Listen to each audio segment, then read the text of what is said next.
Now let's look at some vocabulary which is important and useful for the reflective practitioner to employ during the writing in a journal, in a professional development journal, for example.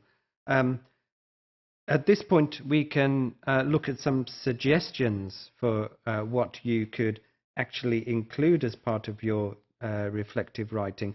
But what we must remember, these are at this point, these are only suggestions. There are obviously a lot of other types of vocabulary and language structures that you could use. I like to think of the examples here as a framework, a starting point for you as a teacher and for you to develop your own style as a reflective writer. So what's useful to remember is that when we're talking about things which have happened to us, to other people, we tend to talk in the past tense. And if we are talking about theories, then we tend to talk in the present tense. So it's useful to remember this simple distinction between what we're actually talking about. So let's look at some examples.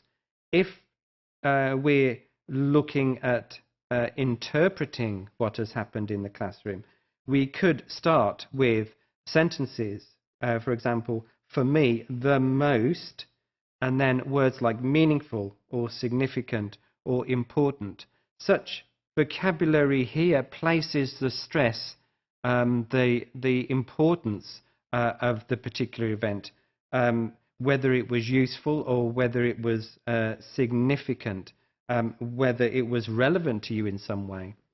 And then the rest of the sentence can go on to talk about whether it was particular experiences or elements of the experience or particular issues or ideas that came up during the teaching. This then leads the sentence into reflecting on the reason for these feelings, or in other words, what actually happened. So you can see a useful structure there, and it gives some key words which focus on particular aspects of the experience. For example, in interpretation, we can also place the experience within a particular time frame. We can say previously, for example, in other words, reflecting back on other similar experiences. Or we can take it to the other extreme, later, or in other words, placing the experience at the end of some sort of teaching episode. Finally, we can think of the question as raising other questions or helping us think through or understand the responses that we have, the feelings that we have in relation to what has happened in the classroom. We can, as part of the interpretation, actually think of comparing and contrasting experiences. And so a good language structure here to help us think through this would be to start a sentence with the words alternatively or equally. And then this helps us lead into a modal type of thinking where we're saying words like might or could be. And finally then, trying to make connections with what could be the reasons for those by using words like because or related to. So you can see there's a connection, a flow of thinking through the vocabulary that we're using. And in terms of interpretation, we can also focus on this comparison and contrasting aspect of the reflection simply by saying this is similar to or this is not similar to. Very simple language structure to use, but it very much helps the reflective practitioner focus their thinking on particular aspects of a teaching episode.